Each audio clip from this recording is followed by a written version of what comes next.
সরকারি জমি জবরদখল করে বেআইনিভাবে কারখানা নির্দেশ এবং মেশিনপত্র মজুতের ঘটনায় চাঞ্চল্য ছড়ালো।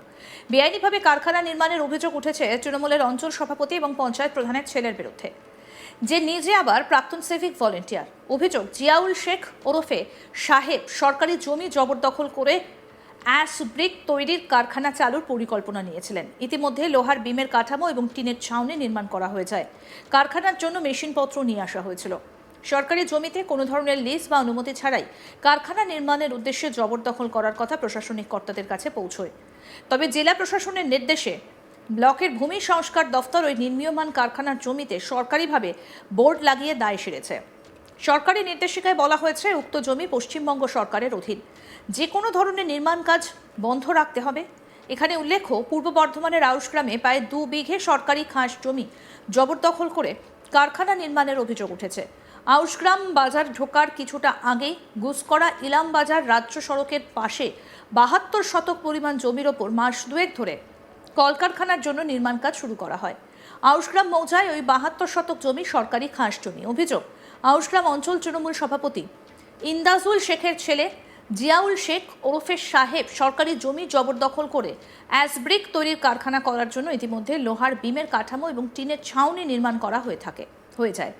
কারখানার জন্য মেশিনপত্র নিয়ে আসা হয়েছিল। জানা যায়, শনিবার আউশগ্রাম 1 নম্বর ভূমি ও ভূমি সংস্কার আধিকারিকের পক্ষ থেকে আউশগ্রাম থানায় শুধুমাত্র একটা সাধারণ অভিযোগ দায়ের করা হয়েছে। তবে এখনো পর্যন্ত এফআইআর দায়ের হয়েছে কিনা জানা যায়নি। যদিও এই বিষয়ে পূর্ব বর্ধমান অতিরিক্ত জেলাশাসক ভূমি ও ভূমি রাজস্ব দফতরের জেলাশাসক বিশ্বরঞ্জন মুখোপাধ্যায় জানিয়েছেন, 3 সদস্যের কমিটিকে ঘটনায় তদন্তের নির্দেশ দেওয়া হয়েছিল। রিপোর্ট পাওয়ার পর আউশগ্রাম থানায় গোটা বিষয়টা জানানো হয়েছে। যার বিরুদ্ধে সরকারি জমি জবরদখল করে কারখানা নির্মাণের চেষ্টার অভিযোগ উঠেছে, সে জিয়াউল শেখ ওরফে সাহেব আগে আউশগ্রাম থানার সিভিক ভলেন্টিয়ারের কাজ করতেন। বর্তমানে শারীরিক অসুস্থতার কারণে ছুটিতে আছে বলে জানান তার বাবা। তার মা হাসিবা বেগম আউশগ্রাম পঞ্চায়েতের প্রধানের পদে রয়েছেন। বাবা আউশগ্রাম অঞ্চল তৃণমূল সভাপতি ইন্দাজুল শেখ এলাকায় প্রভাবশালী নেতা বলে পরিচিত। অভিযুক্তের বাবা ইন্দাজুল শেখ কি বলছেন শুনবো। কিন্তু জানা নাই যে আমার ছেলে এরকম ধরনের কারবার করছে, বা আমার ছেলে এটার সঙ্গে কোনো ইনভলভ নাই, বা আমিও ইনভলভ নাই। আমার যেটুকু প্রাথমিকভাবে আমি যেটুকু জানি, যে ওই জমিটা আজ থেকে ধরুন 8-10 বছর আগে মানে চাষ করতো একজন, ঠিক আছে, একজন চাষ করতো। সেই জমিওয়ালা যে চাষ করতো সে ধরুন মানে মোটামুটি কাউকে হয়তো বলেছে, কি কি করেছে আমি ঠিক বলতে ডিটেলসটা হয়তো জানি না। তা এইবারে সেই কিন্তু ওই প্রজেক্টটা হয়তো কাউকে দিয়ে যে ধান চাষে সেরকম ভাবে ফলন টলন হচ্ছে না, তাহলে এইখান থেকে এসে দিয়ে যদি আমি কিছু পাই পয়সা, সেইভাবে আমি হয়তো করবো। আর যে জমিটা চাষ করতো, ধরুন চাষটা তো ম্যাম আজকে করে না ওই জায়গাটায়, একমাত্র সেই বলতে পারবে যে ওই প্ল্যানটা কে করছে। তাহলে আমরা ঠিক ডিটেলস ভাবে আমি বলতে পারবো না। আর আমার ছেলে বা আমি এই ব্যাপারে কোনো ভাবেই জড়িত আমরা নই। তাহলে আপনার ছেলের নাম আসছে কেন? এবার আজকে ধরুন আমি রাজনীতি করি, আমি রয়েছি, আমার বিরোধী পক্ষ আছে, আরো অনেকে আছে কেউ, তারা হয়তো নামটা জড়িয়ে দিতে চাইছে, এরকম ধরনের করতে চাইছে ম্যাম। তাছাড়া আর অন্য কোনো উদ্দেশ্য নয়। মানে আপনি বলছেন গোষ্ঠীদ্বন্দ্বের কারণে আপনার ছেলেকে না জড়ানো না, হচ্ছে? গোষ্ঠীদ্বন্দ্ব নয়, গোষ্ঠীদ্বন্দ্ব নয়, তাহলে গোষ্ঠীদ্বন্দ্বের কথা বলছি না। আমার বিরোধী পক্ষ আছে, আমি এমন লোক আছে তো ম্যাম, আপনি একটু ভালো খান না, ভালো করুন, দেখুন আপনার পেছনে অনেক লোক থাকবে। হ্যাঁ, সেটা তো বোঝা যায়। আপনার তৃণমূলের ভেতরেই সেরকম- আমি বলি ম্যাম শুনুন, যে আপনি হয়তো রিপোর্ট করছেন তো করুন, আমি তো বললাম যে হ্যাঁ করুন, আপনি তো বলেই করছেন। তা আমি বললাম ম্যাম আমার হয়তো ভাবমূর্তি নষ্ট করার চেষ্টা করছে। আমার আপনি দেশটা খোঁজ নিন, যে আমার পলিটিক্যাল যে দেশ আমার অঞ্চলে যেভাবে আমি মানুষের পাশে থাকি বা যেভাবে করি, এবারে যে কেউ ছেলেকে জড়ায় তাহলে বাবাকে একটু সম্মানায়িত করা যাবে। এখানে আমার বিরোধী পক্ষ থাকতে পারে, আমার গোষ্ঠীদ্বন্দ্ব কিন্তু আমার আউটগ্রামে নাই, আমার আউটগ্রামে কোনো গ্রুপ নাই।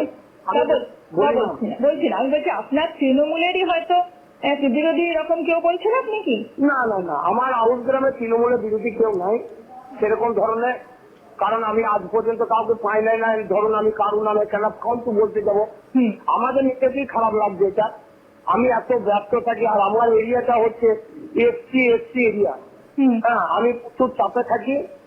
আর এটা যারা করতে হয়তো ব্যক্তিগত, যে আমার ইমেজটাকে নষ্ট করার জন্য আজ জন্য হয়তো এরকম করতে চাইছে, কিন্তু আমার দলের লোককেও আমি আশা করছি এরকম ধরনের কারবার কেউ করবে না। তাহলে কারা মানে বিরোধী বলতে কোন বিরোধী দল বলছেন আপনি? বিরোধী হয়তো আমার সিপিএম হতে পারে, বিজেপি হতে পারে। আচ্ছা, আপনার ছেলে এমনি করেন কি এখন? আগে তো সিভিক ভলেন্টিয়ার ছিলেন, এখন কি কাজ করেন? সিভিক ভলেন্টিয়ার ছিল মানে ওরা একটা ভলেন্টিয়ারিটি আছে, মানে ওই রাত্রে রাজ্যকে যেটা আপনারা তো বুঝতে পারছেন, আপনারা তো একটা অফিস চালান। আমি যেটা বাস্তব কথা আপনাকে বলছি, আমার ছেলের বয়স এমন কিছু নয়, এই খুব বেশি হলে 25-26 বছর বয়স হবে। হ্যাঁ, এবারে আমার ছেলে একটা ফেরিতে কাজ করতো, আর আমি বলি ম্যাম, আমি হয়তো অঞ্চল সভাপতি হতে পারি, আমার কিন্তু এক কাটা কোনো ল্যান্ড নাই, আমার একমাত্র খালি ভিটেটা ছাড়া কোনো জমি নাই, জায়গা নাই, যে আমি বিশাল কিছু ব্যাপার নয়।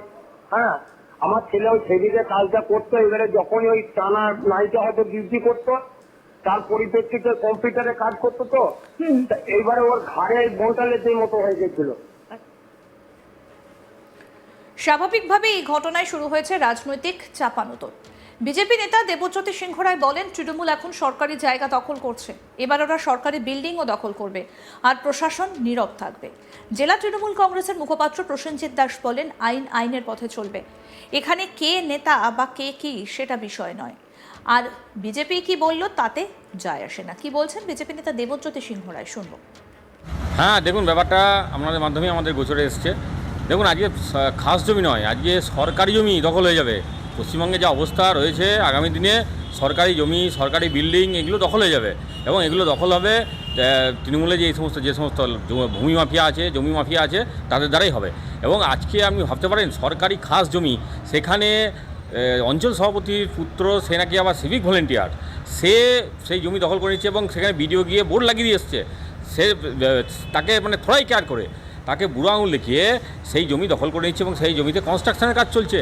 ওখানকার যারা রয়েছে, আমাদের বিজেপি যে সমস্ত কর্মীরা রয়েছে, তারা ফোন করেছিলেন, এবং ফোন করাতে তারা পুরো ঘটনার বিবরণ আমাদের দিয়েছে।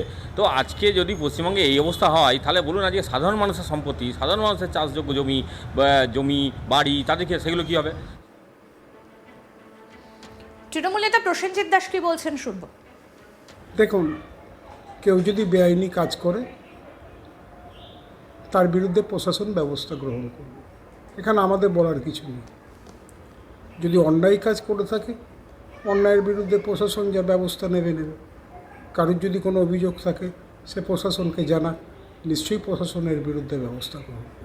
তো এসব কথা বলে কোনো লাভ নেই। মমতা ব্যানার্জির নির্দেশ, এমএলএ মন্ত্রী কেউ ছাড় পায় না, তো সিভিক ভলেন্টিয়ার আর প্রধানের কী আছে? অন্যায় যে করবে তাকে শাস্তি পেতে হবে, এবং সে অন্যায় যদি করে থাকে তার শাস্তি হবে। এসব বিজেপি বা অন্যকে কি বললো কিছু যায় আসে না। আরও আপডেট পেতে দেখতে থাকুন আজ তাক বাংলা। সাবস্ক্রাইব করুন, নোটিফিকেশন পেতে বেল বাটন অপশন প্রেস করুন, হোয়াটসঅ্যাপে ফলো করুন আজ তাক বাংলা।